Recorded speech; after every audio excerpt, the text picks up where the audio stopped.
സൗദിയിൽ travel and tourism മേഖലയിൽ തൊഴിലവസരങ്ങൾ വർദ്ധിക്കുമെന്ന് റിപ്പോർട്ട്. ഈ വർഷം 14 ലക്ഷത്തിലധികം തൊഴിലവസരങ്ങൾ ഉണ്ടാകുമെന്നാണ് പ്രതീക്ഷ. ലണ്ടൻ ആസ്ഥാനമായ വേൾഡ് ട്രാവൽ ആൻഡ് ടൂറിസം കൗൺസിലിന്റെ റിപ്പോർട്ടിലാണ് ഇക്കാര്യമുള്ളത്. ട്രാവൽ ആൻഡ് ടൂറിസം മേഖലയിൽ 11 ലക്ഷം തൊഴിലവസരങ്ങളാണ് പോയ വർഷം സൃഷ്ടിച്ചത്. ഈ വർഷം ഇത് 14 ലക്ഷത്തിലധികമായി ഉയരുമെന്നാണ് പ്രതീക്ഷിക്കുന്നത്.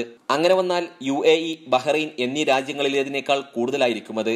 ലണ്ടൻ ആസ്ഥാനമായുള്ള വേൾഡ് ട്രാവൽ ആൻഡ് ടൂറിസം കൗൺസിലിന്റെ കണക്കുകളാണിത്. വിശദമായ റിപ്പോർട്ട് കൗൺസിൽ ഈ ആഴ്ച പുറത്തുവിടും. പ്രാഥമിക കണക്കുകൾ പ്രകാരം ഈ വർഷം ബഹ്റൈനിൽ 1 ലക്ഷവും UAEയിൽ 7.5 ലക്ഷവും തൊഴിലവസരങ്ങൾ ട്രാവൽ ആൻഡ് ടൂറിസം മേഖലയിൽ സൃഷ്ടിക്കുമെന്നാണ് പ്രതീക്ഷിക്കുന്നത്.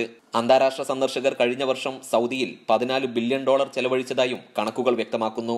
അതേസമയം UAEയിൽ $37 ബില്യൺ, ബഹ്റൈനിൽ $3 ബില്യൺ അന്താരാഷ്ട്ര സന്ദർശകർ കഴിഞ്ഞ വർഷം ചെലവഴിച്ചത്. Media 1, Jeddah. സൗദിയിൽ 18 ലക്ഷത്തോളം സ്വദേശികൾ സ്വകാര്യ മേഖലയിൽ ജോലി ചെയ്യുന്നുണ്ടെന്ന് തൊഴിൽ സാമൂഹിക വികസന വകുപ്പ് മന്ത്രി. സ്വകാര്യ മേഖലയുടെ സഹകരണം കൊണ്ടാണ് മന്ത്രാലയത്തിന് ഈ നേട്ടം കൈവരിക്കാനായത്. തൊഴിൽ വിപണിക്ക് അനുയോജ്യമാകും വിധം വിവിധ സേവനങ്ങൾ നവീകരിക്കുമെന്നും മന്ത്രി പറഞ്ഞു. സ്വകാര്യ മേഖലയിൽ ജോലി ചെയ്യുന്ന 18 ലക്ഷത്തോളം സൗദികളിൽ ചിലർ നേതൃസ്ഥാനങ്ങളിലാണുള്ളത്. ഈ വർഷം മാത്രം ഇതുവരെ 18,000 സ്വദേശികൾ തൊഴിൽ വിപണിയിലെത്തിയിട്ടുണ്ട്. തൊഴിൽ സാമൂഹിക വികസന വകുപ്പ് മന്ത്രി അഹമ്മദ് ബിൻ സുലൈമാൻ അൽ രാജി പറഞ്ഞതാണ് ഇക്കാര്യം. 2017 അപേക്ഷിച്ച് ഈ വർഷം 150% വളർച്ചയാണ് തൊഴിൽ വിപണിയിൽ ഉണ്ടായിട്ടുള്ളത്. സ്വകാര്യ മേഖലയുടെ സഹകരണമില്ലാതെ ഇത്രയും വളർച്ച നേടാൻ മന്ത്രാലയത്തിന് സാധിക്കില്ലെന്നും അദ്ദേഹം പറഞ്ഞു. തൊഴിലവസരങ്ങൾ സൃഷ്ടിക്കുന്നതിൽ സ്വകാര്യ മേഖലയുടെ പങ്കാളിത്തം പരിമിതപ്പെടുത്തുന്ന എല്ലാ തടസ്സങ്ങളും നീക്കിയിട്ടുണ്ട്. സ്വകാര്യ മേഖലയും മന്ത്രാലയവും തമ്മിലുള്ള ബന്ധം സുദൃഢമാക്കുകയും തൊഴിൽ കമ്പോളത്തിന് സഹായകരമാകും വിധം വിവിധ സേവനങ്ങൾ നവീകരിക്കുമെന്നും മന്ത്രി കൂട്ടിച്ചേർത്തു.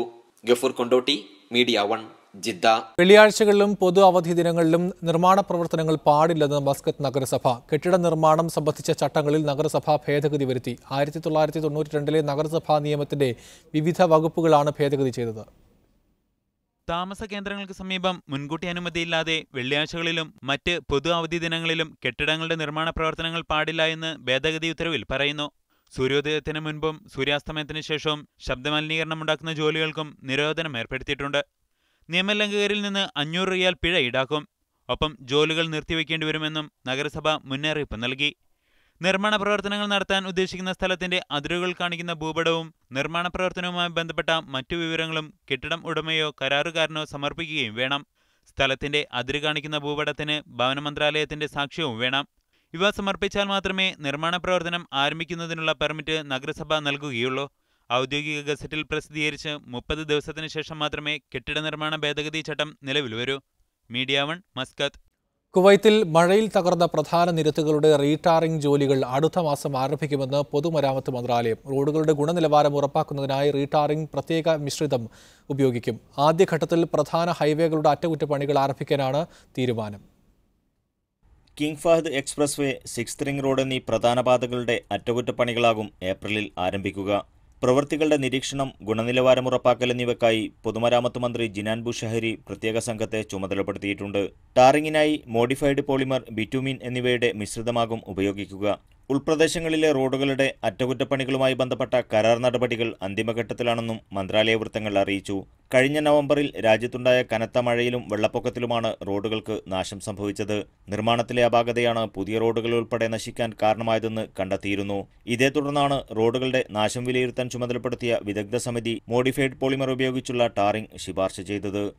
Media 1, Kuwait city. കേരളത്തിലെ കോൺഗ്രസ് സ്ഥാനാർത്ഥി ചർച്ചകൾ പക്വമായ രീതിയിലല്ല നടന്നതെന്ന് മുതിർന്ന കോൺഗ്രസ് നേതാവ് PC ചാക്കോ. ഗ്രൂപ്പ് വീതം വെയ്പ്പാണ് നടന്നത്. എന്നാൽ രാഹുലിന്റെ സ്ഥാനാർത്ഥിത്വം ഗ്രൂപ്പ് വഴക്കിന്റെ ഭാഗമാണെന്ന അഭിപ്രായം ശരിയല്ലെന്നും PC ചാക്കോ പറഞ്ഞു.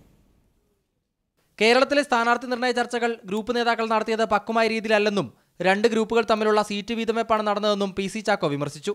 കോൺഗ്രസ് അധ്യക്ഷൻ രാഹുൽ ഗാന്ധി തന്നെ ഇക്കാര്യത്തിൽ മുൻപ് അഭിപ്രായ പ്രകടനം നടത്തിയിട്ടുള്ളതാണെന്നും PC ചാക്കോ പറഞ്ഞു.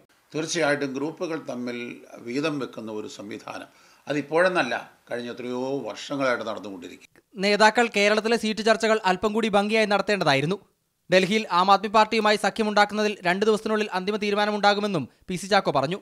കോൺഗ്രസ് പ്രവർത്തകർക്കിടയിൽ ശക്തി ആപ്ലിക്കേഷനിലൂടെ നടത്തിയ അഭിപ്രായ സർവേ അതിൽ നിർണായകമാകും. ഷീലാ ദീക്ഷിത് എതിർപ്പ് പ്രകടിപ്പിച്ചിട്ടുണ്ടെങ്കിലും ഹൈക്കമാൻഡിന്റെ തീരുമാനം അംഗീകരിക്കുമെന്നും PC ചാക്കോ വ്യക്തമാക്കി. മീഡിയ 1, ഡൽഹി.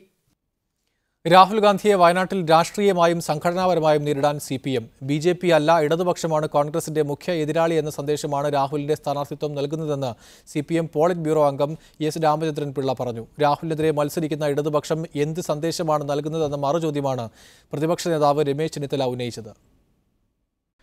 ഇടതുപക്ഷത്തിനെതിരെ രാഹുൽ മത്സരിക്കുന്നതിന്റെ ധാർമ്മികത ഉയർത്തി രാഹുൽ മത്സരിക്കുന്നവരുടെ ഉണ്ടാകാനിടയുള്ള പ്രഭാവത്തെ നേരിടാനാണ് ഇടതുപക്ഷം ആലോചിക്കുന്നത്. രാഹുലിന്റെ സ്ഥാനാർത്ഥി നൽകുന്ന രാഷ്ട്രീയ സന്ദേശം എന്താണെന്ന ചോദ്യം CPM ഉന്നയിച്ചു കഴിഞ്ഞു. കോൺഗ്രസിന്റെ BJP വിരോധ നിലപാട് ന്യൂനപക്ഷ വോട്ടുകൾ നേടിയെടുക്കാനുള്ള ഒരു കപടതന്ത്രം മാത്രമാണെന്നും ഇത് തെളിയിക്കപ്പെടും. ഡൽഹിയിൽ പോയി രാഹുലെ പിന്തുണയ്ക്കുമെന്ന് പറയുന്ന CPM ഇപ്പോൾ സ്വീകരിക്കുന്ന നിലപാട് രാഷ്ട്രീയ പാപ്പരത്തമാണെന്ന് രമേശ് ചെന്നിത്തല വിമർശിച്ചു. ഇടതു സ്ഥാനാർത്ഥികളെ വിജയിപ്പിച്ച് ഡൽഹിയിൽ പോയി മതേതര ജനാധിപത്യ മുന്നേറ്റത്തിൻ്റെ നേതാവായ രാഹുൽ ഗാന്ധിയെ പിന്തുണയ്ക്കുമെന്ന് പറയുന്ന ഇടതുപക്ഷം ഡൽഹിയിൽ വരെ പോകേണ്ട, വയനാട്ടിൽ അദ്ദേഹം മത്സരിക്കുകയാണെങ്കിൽ അവിടെ അദ്ദേഹത്തെ പിന്തുണയ്ക്കുകയല്ലേ വേണ്ടത്. രാഹുലിനെ വിജയിപ്പിക്കാൻ എല്ലാ മണ്ഡലത്തിലുള്ളവരും വയനാട്ടിലേക്ക് പോകുമെന്ന് കരുതുന്ന കോടിയേരിയുടേത് മലർപ്പൊടിക്കാരന്റെ സ്വപ്നമാണെന്നും ചെന്നിത്തല പറഞ്ഞു. ഡൽഹി ബ്യൂറോയ്ക്കൊപ്പം മീഡിയ 1 തിരുവനന്തപുരം.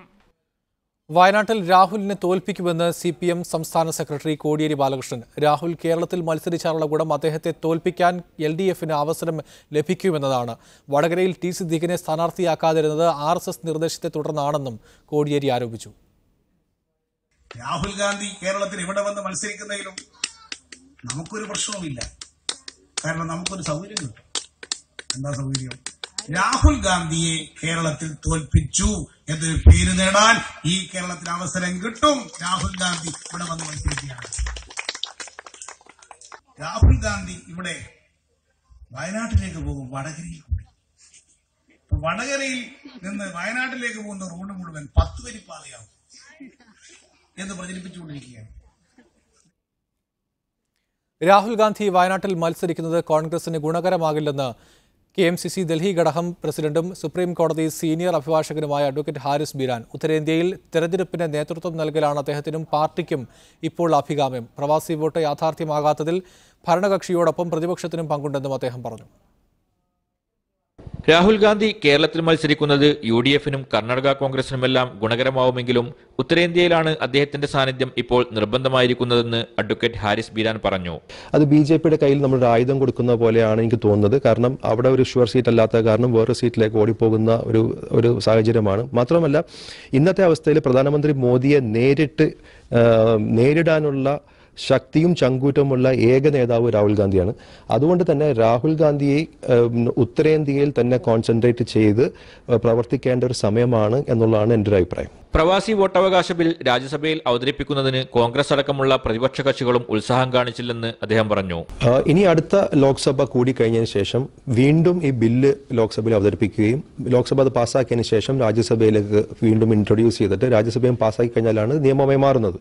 പിന്നെ ഇനി കോടതിയെ സമീപിക്കാനും ഞങ്ങൾ തീരുമാനിച്ചിട്ടുണ്ട്. കോടതി വഴി ഒരു ഉത്തരവ്, കോടതിയുടെ ഒരു നിർദ്ദേശം പോലെ ഉള്ള ഒരു ഉത്തരവ് ഞങ്ങൾ സമ്പാദിക്കാനുള്ള ഒരു ശ്രമവും തുടരുകയാണ്. BJPയുടെ പ്രചാരണായുധങ്ങളിൽ മതം കാലഹരണപ്പെട്ടപ്പോൾ കപടദേശീയത പ്രചരിപ്പിച്ചാണ് അവരിപ്പോൾ തെരഞ്ഞെടുപ്പിനെ നേരിടുന്നതെന്നും അഡ്വക്കേറ്റ് ഹാരിസ് ബീരാൻ അഭിപ്രായപ്പെട്ടു.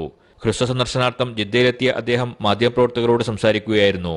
ഗഫൂർ കൊണ്ടോട്ടിക്കൊപ്പം സാദിഖ് അലി തുവൂർ, മീഡിയ 1 ജിദ്ദ. കേരളത്തിലെ കോൺഗ്രസ് സ്ഥാനാർത്ഥി പട്ടികയിൽ മുസ്ലിം പ്രാതിനിധ്യം കുറയുന്നതിനെതിരെ സമസ്ത. വയനാട് സീറ്റ് രാഹുൽ ഗാന്ധിക്ക് വിട്ടുകൊടുക്കുന്ന സാഹചര്യത്തിലാണ് വിമർശനം. ആശങ്ക ന്യായമാണെന്ന് VM സുധീരൻ പ്രതികരിച്ചു. എന്നാൽ വിമർശനത്തോട് പ്രതികരിക്കാൻ രമേശ് ചെന്നിത്തല തയ്യാറായില്ല.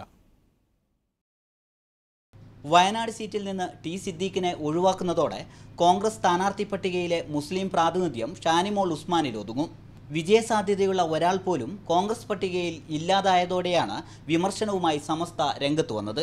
മുസ്ലിം പ്രാതിനിധ്യം എന്ന നിലക്ക് കോൺഗ്രസിൻ്റെ ഭാഗത്തിൽ നിന്ന് നീതി ഉണ്ടാകുന്നു എന്ന് മുസ്ലിങ്ങളെ ബോധ്യപ്പെടുത്തേണ്ട കടമ കോൺഗ്രസിനുണ്ട്.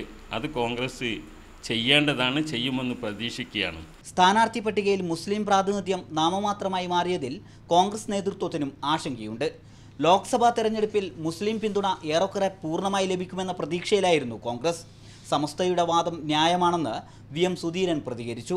കോൺഗ്രസിൻ്റെ കീഴിൽ ഒരു വിഭാഗത്തിനും ആശങ്കയ്ക്ക് ഇട കൊടുക്കാതെ തന്നെ മുന്നോട്ട് പോകും. സമസ്തയുടെ അഭിപ്രായത്തോട് പ്രതികരിക്കാൻ പ്രതിപക്ഷ നേതാവ് രമേശ് ചെന്നിത്തല തയ്യാറായില്ല.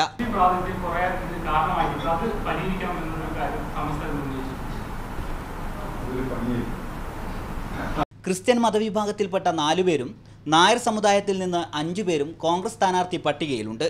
എന്നിരിക്കെയാണ് വിജയസാധ്യതയുള്ള ഏക മുസ്ലിം സ്ഥാനാർത്ഥി രാഹുലിന് വേണ്ടി പിന്മാറുന്നത്.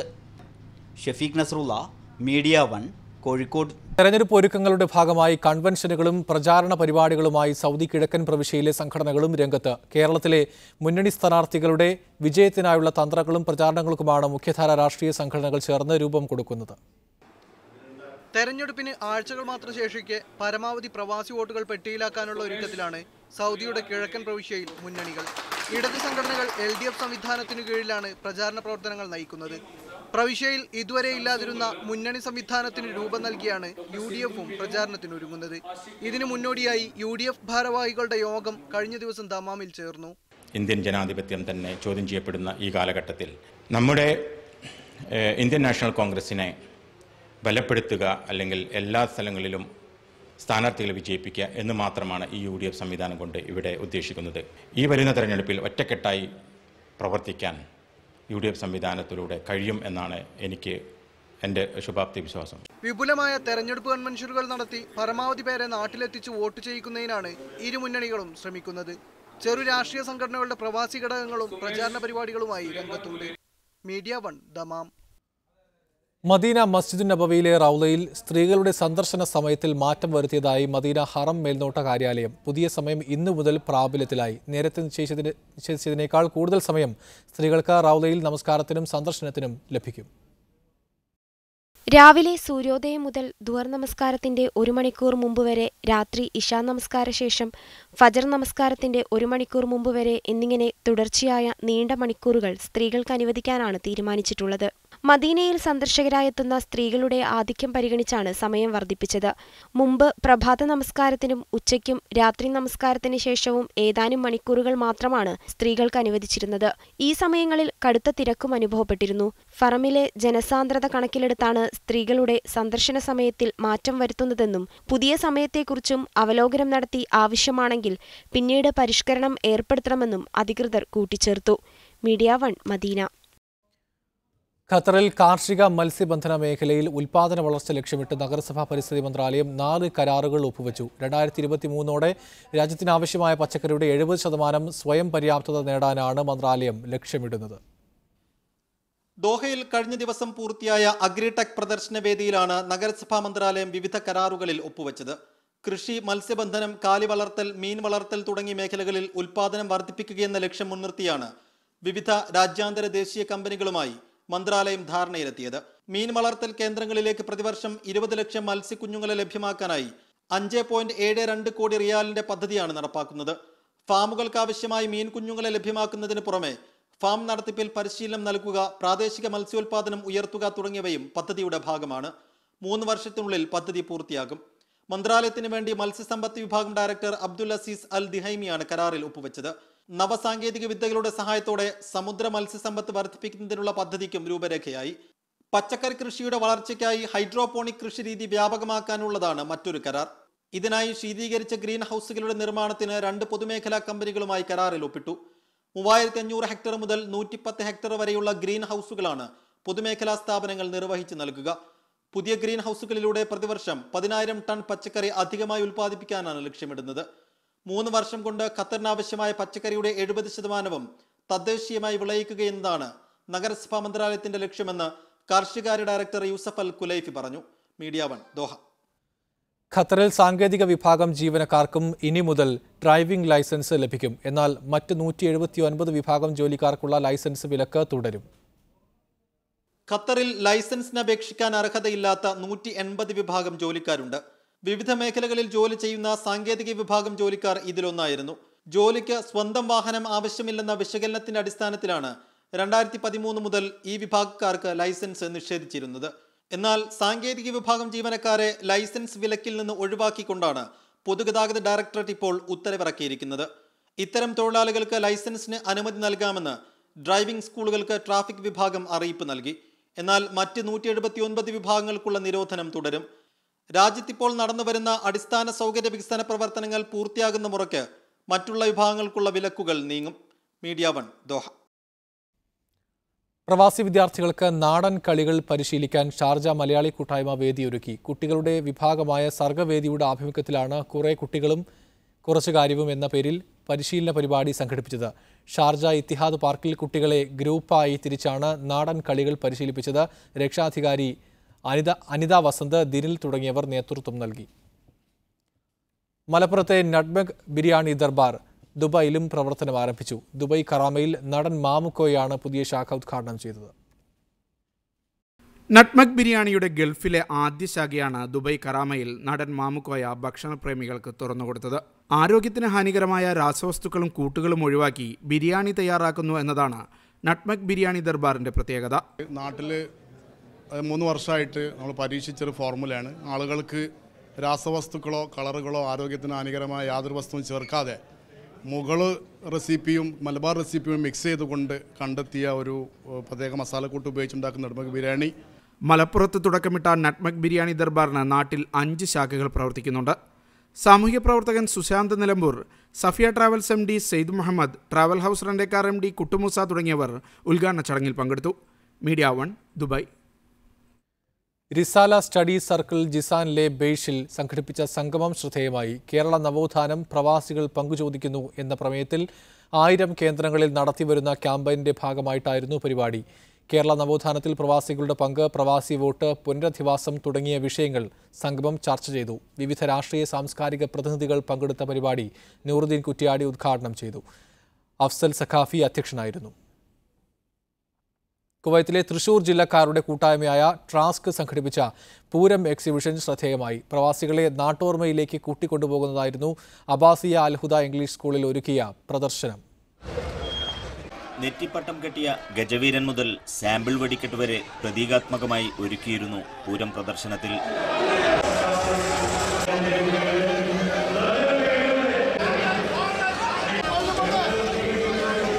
കച്ചവടക്കാരുടെയും കാഴ്ചക്കാരുടെയും ആരവങ്ങളും ശിങ്കാരിമേളവും സ്കൂൾ മുറ്റത്തെ അക്ഷരാർത്ഥത്തിൽ പൂരനഗരിയാക്കി മാറ്റി. ഇന്ന് കേരളത്തിൽ തന്നെ നടക്കുന്ന ഏറ്റവും വലിയൊരു എക്സിബിഷനാണ് തൃശ്ശൂർ പൂരം എക്സിബിഷൻ. അതിൻ്റെ ഒരു പകർപ്പ് എല്ലാ രീതിയിലുള്ള സ്റ്റാളുകളും നമ്മളിവിടെ അറേഞ്ച് ചെയ്തിട്ടുണ്ട്. വളരെ സന്തോഷമുണ്ട്. ആനച്ചമയവും ശിങ്കാരിമേളവും ഈ സ്റ്റാളും എല്ലാം നാടിനെ ഓർമ്മിപ്പിക്കുന്നു. ശരിക്കും നാട്ടിലത്തെ തൃശ്ശൂർത്തെ പൂരം പോലെ തന്നെയാണ് തോന്നുന്നത്. അടിപൊളിയാണ്. പൂരം കാണൊരു സംരീതാണ്. ഫർവാനിയ ഗവർണറേറ്റ് പ്രതിനിധി മേജർ മുഹമ്മദ് ഫിറോസ് പ്രദർശനം ഉദ്ഘാടനം ചെയ്തു. ട്രാസ്ക് പ്രസിഡന്റ് മണിക്കുട്ടൻ എടക്കാട്ട് അധ്യക്ഷനായിരുന്നു. സിബി പുതുശ്ശേരി, ജിഷ രാജീവ്, ഡോക്ടർ ജമീല കരീം, ഗോപകുമാർ തുടങ്ങിയവർ പ്രസംഗിച്ചു. Media 1 Kuwait city. കുലം കലാക്ഷേത്ര കുവൈത്തിന്റെ 10ാം വാർഷികം ഏപ്രിൽ 5 വെള്ളിയാഴ്ച നടക്കുമെന്ന് സംഘാടകർ. കേംബ്രിഡ്ജ് ഇംഗ്ലീഷ് സ്കൂളിൽ നടക്കുന്ന നൃത്തോത്സവത്തിൽ വിവിധ പ്രായക്കാരായ 150ഓളം കുട്ടികൾ ശാസ്ത്രീയ നൃത്ത ഇനങ്ങളിൽ അരങ്ങേറ്റം നടത്തും. പ്രശസ്ത ഗായകരായ മഞ്ചേരി ജയേഷ്, സിനി സുനിൽ എന്നിവരും ഇന്ത്യയിൽ നിന്നെത്തുന്ന വാദ്യോപകരണ വിദഗ്ധരും അകമ്പടിയൊരുക്കും. രാമായണം നാടകവും അരങ്ങേറും. Dance master Haridas Kurup, Jobin Thomas, Jo Antony, Roy Thomas, Vinod C എന്നിവർ വാർത്താസമ്മേളനത്തിൽ പങ്കെടുത്തു. കേരളത്തിലെ വിവിധ ജില്ലകൾ മാറ്റിവെച്ച UAE എക്സ്പാറ്റ് സൂപ്പർ ലീഗ് ഫുട്ബോളിൽ കോസ്റ്റൽ തിരുവനന്തപുരത്തിന് കിരീടം. MBS കണ്ണൂരിനെയാണ് തിരുവനന്തപുരം പരാജയപ്പെടുത്തിയത്. കേരളത്തിലെ 7 ജില്ലകളാണ് ഇത്തവണ എക്സ്പാറ്റ് സൂപ്പർ ലീഗിൽ മാറ്റുരച്ചത്. MBS കണ്ണൂർ FCയെ 1-നെതിരെ 2 ഗോളുകൾക്ക് പരാജയപ്പെടുത്തിയാണ് കോസ്റ്റൽ തിരുവനന്തപുരം കിരീടം ചൂടിയത്. ഇത്തിഹാദ് സ്പോർട്സ് അക്കാദമിയുടെ നേതൃത്വത്തിൽ ദുബായ് ഇറാനിയൻ ക്ലബ്ബ് ഗ്രൗണ്ടിലാണ് ലീഗ് സംഘടിപ്പിച്ചത്. ജേതാക്കൾക്ക് tournament committee chairman Shamsuddin Nallara trophy സമ്മാനിച്ചു. ISL കമന്റേറ്റർ ഷൈജു ദാമോദരൻ, മാധ്യമപ്രവർത്തകൻ PP ശശീന്ദ്രൻ, സാമൂഹ്യ പ്രവർത്തകനായ സുശാന്ത് നിലമ്പൂർ എന്നിവർ മുഖ്യാതിഥികളായിരുന്നു. UBL MD BB John, Etihad അക്കാദമിയിലെ ഖമറുദ്ദീൻ, തൊൽഹത്ത്, AK മുസ്തഫ, നാസർ കഫ തുടങ്ങിയവർ മത്സരത്തിന് നേതൃത്വം നൽകി. Media 1 Dubai. മലയാളി യുവാവ് ജിദ്ദയിൽ മരിച്ചു. മഞ്ചേരി പയ്യനാട് സ്വദേശി വടക്കാങ്ങര വീട്ടിൽ ഷംസീറാണ് മരിച്ചത്. 27 വയസ്സായിരുന്നു. ജിദ്ദ റിഹേലിയിൽ ഹോട്ടൽ ജീവനക്കാരനായിരുന്നു. അബൂബക്കർ സഫിയ ദമ്പതികളുടെ മകനാണ്. മൃതദേഹം ജിദ്ദയിൽ ഖബറടക്കും. ബഹ്റൈനിൽ മലയാളി യുവാവിനെ മരിച്ച നിലയിൽ കണ്ടെത്തി. മാഹി പെരിങ്ങാട് സ്വദേശി നവാഫ് മുസാവയെയാണ് ഇന്ന് പുലർച്ചെ മനാമയിലെ താമസ സ്ഥലത്ത് മരിച്ചതായി കണ്ടെത്തിയത്. മൃതദേഹം സൽമാനിയ ആശുപത്രി മോർച്ചറിയിലേക്ക് മാറ്റി.